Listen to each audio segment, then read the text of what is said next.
Hey, it's Doug inside the CCM Cafe with Matt Hammitt. You may know him from Sanctus Real. You may know him from his independent music. You may know him from his book. You may know him from many things that we're going to talk about. Matt, welcome. Hey, thanks for having me. It's good to be here. One of the last times I think you were here, we were talking about your son's documentary, Bowens Heart. Yeah. I guess for those by virtue of catch-up, tell us a little bit about what Bowens Heart was about. Yeah, so in 2020, we really, well actually, gosh, it wasn't 2020, it was like, we made a film around 2020. You know, our son, Bowen, had his third major open heart surgery, and we wanted to make a documentary with some friends just to help other families walk through it, to not feel alone. We just get so many questions about how we've dealt with his illness. And so we just kind of thought, well, maybe we just show people how we walk through it. And that doesn't mean that we do it all right, but it means that we can show people that, you know, with God's help, that we can get through these hard times and come out on the other side stronger. And so Bowens Heart is available now wherever people watch, rent or buy films online or stream. Very powerful. Thank you. I thought you guys did a great job on Appreciate that. So, still rolling, right? Bowen's kicking and everything's Yeah, good? Bowen's doing great. He's 13 years old. He's actually going to an event out in Idaho with me in a couple of weeks to sing with me. And so I'll be speaking, and then we'll be singing together. So that is cool. Yeah. What has it been like for him to receive the feedback and to be on that little stage there? Yeah, he loves it. He actually had a little time when he felt kind of nervous about it. It was the nerves were getting to his head a little bit if he would have to sing with me, especially we'd be doing some conferences that there'd be thousands of people. And so we gave him a little break, and then maybe a few months ago, he kind of started going like, hey, Dad, when am I gonna, you know? So it kind of came back around, and he's loving it again. That's so cool. And it's not too often. It's only once every couple months now. So. But it's cool. I mean, imagine, Yeah. you know, when the son follows in the father's footsteps in whatever degree, as a dad, that's Yeah. gotta Oh, it's awesome. gotta I'm feel very, good. very proud. Yeah. Well, one of the things we wanted to talk about too is family, the importance of family, and in the beginning of even starting a family. Save the Storks is an organization that you are tied to. If you're not familiar with Save the Storks, what is the crux of what they do? Yeah, so Save the Storks is an organization that started over a decade ago with a guy in a Sprinter van with a dream to convert it into a mobile ultrasound unit. And so he had seen the power of, his mother had worked with some pregnancy centers along the way, and when he was younger, he would go with her. And he had this funny story about this old creepy van with an ultrasound machine in it, and he thought, there's no way that any woman is going to step inside this van. And sure enough, he witnessed with his own eyes this woman not only get in the van with his mother, but also share about how she desperately wanted to have this child, but she felt like no one supported her in that option. And so she had her ultrasound and chose that day to keep her baby, and that baby was alive because of that.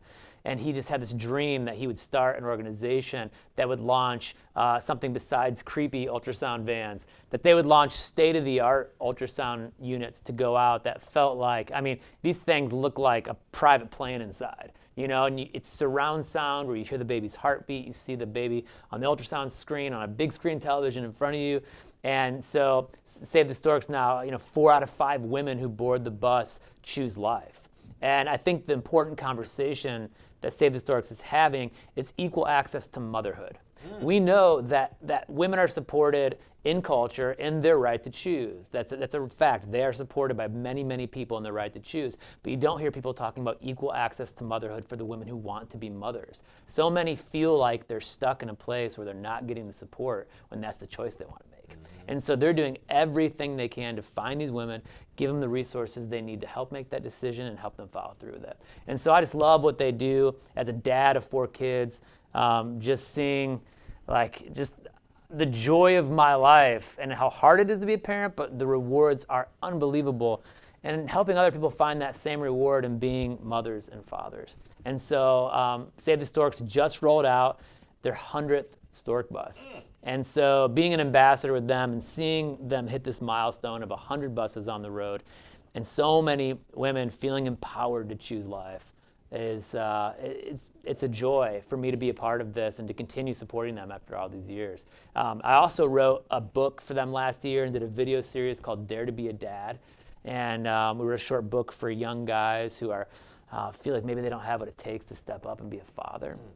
And so that was an exciting project that we did with them too. And so that's available on board the bus sometimes as well. So we're excited about what's happening with them. And like I said, very excited to be an ambassador for Save the Storks. Well, that's cool. I mean, I've seen a Yeah. couple of these buses, and they are really luxury, primo, Yeah. nice. And when you talk about access to motherhood, I also appreciate what they're doing in terms of education. Yes. Obviously, there's a lot of conversation on both sides of the issue, but Yeah. you can't deny a sonogram. You can't deny and unhear a heartbeat. So I know many women and have a little more clarity, I believe, when you're dealt with the truth. Yeah, that's the thing. It's like it becomes real. You know, when something that people say is just a clump of cells, when you see its little face, you see it moving, you hear that heartbeat, maybe you give it a name. Those are the things that make you go, this is a human, this is a child. And that does change the game. And so, yeah, they're bringing that to light. Well, you mentioned a book, and there was another book that you wrote called Lead Me. Of course, people remember the song from Sanctus Real and all. Lead Me looks like when you're trying to contend for pretty much all aspects of your life. Yeah, so Lead Me is about finding courage to step up for me and just take a look in the mirror and say, where do I need to be a more present husband and father? You know, we're not always going to get it right. And the cool thing about this book is me kind of giving a transparent look into, you know, from a young age, the dreams that I had, fulfilling those dreams with Sanctus Real, and then learning how to be a father and husband in balance with career dreams. So it's career dreams and family dreams kind of at tension with each other. And I think it's not something that just artists feel or people on the road. Every man, every woman who's in a family, who's a husband or a wife or a parent, feels these tensions of family dreams and career dreams. And I wanted to address it. And again, I mentioned this earlier with the movie, but I think a huge part of what I do is trying to help people see that they are not alone. And by bringing to light the fact of how we're walking through hard things and sharing those so that we can encourage other people who are kind of on the front side of it or in the middle of it and see that, hey, this is how we got through with God's help.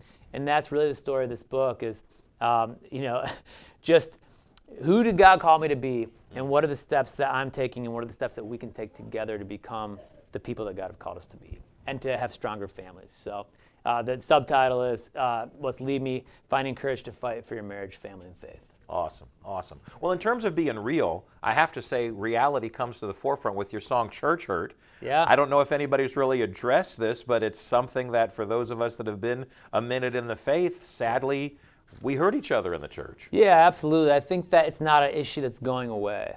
You know, there have been churches and denominations, and will be still, that will have scandal, that will have leaders who fall, that will have leaders who hurt people.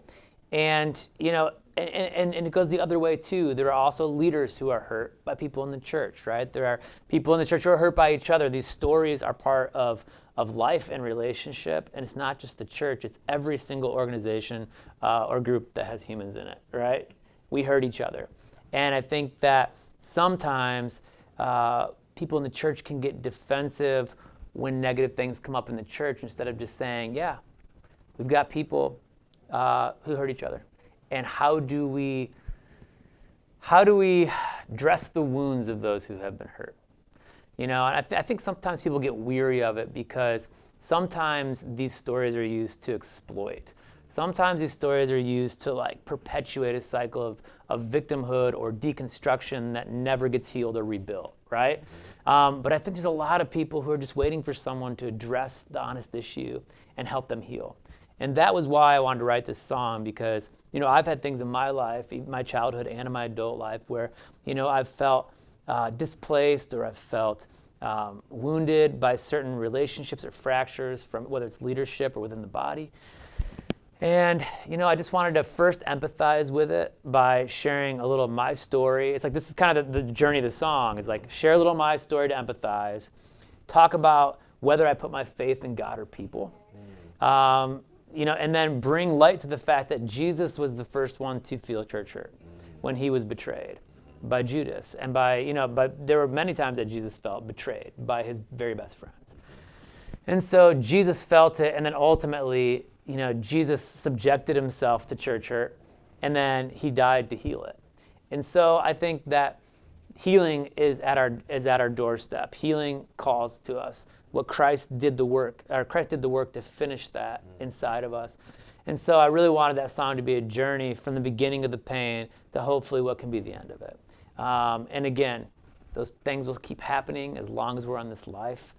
But I think that God's equipped us with all that we need to deal with it together, and by the power of His Spirit and His healing and the work of that He did on the cross. And so it's not, it's like we can talk about these things in really simple phrases, right? But we all know it's so complicated underneath. But I hope that the song can kind of scratch at those complicated things and start to help sort them and help people take steps towards healing. And that was another reason that I did a devotional called Life After Church Hurt, because I wanted to expand it. I didn't want to like drop a song on people and then have it be like, hey, cool, stirs up all this stuff. And to be really honest with you, that was part of the reason we had a hard time getting Christian radio stations who desperately wanted to play it, because they said, we actually had some pretty decent sized stations spinning it and getting great traction, but there were many stations who said, how do we drop this song, open up this huge conversation, and be responsible for having the conversation with our listener? And I totally get that, because I felt the same. And that's why I provided Life After Church Hurt. I wrote this devotional with Eric Newberry, one of my pastors, where we walk people through the steps of that hurt and that healing. And if people are interested, if they resonate with this, and they're like, hey man, I have a story about being hurt within the church, or something I feel like I have to heal from, then you can just go to matthammitt.com. They can download the PDF of Life After Church Hurt for free. That's awesome. I was going to say thank you for doing that, because I could imagine that is. You stir up so much, but thanks for following with the next steps. It's important. Yeah. And as far as new music is concerned, even the day that we're recording this interview, there's something new to talk about. Yeah, really cool stuff. I made it a goal of mine this year to collaborate with other artists and labor with other artists to kind of help bring more meaningful art and music, or whatever that might be, just championing other artists. I love that. And one of the coolest things that's part of that is co-writing with other artists.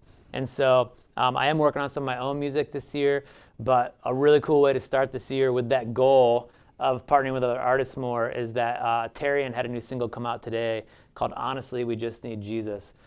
Me, my buddy Riley, Toby, are all part of that song, and it hit today, and it's really powerful. So I'm feeling really, really encouraged today to have that song drop and to have been part of it, and to hopefully see how it's going to this year, hopefully be an inspiration to people in the scope of CCM.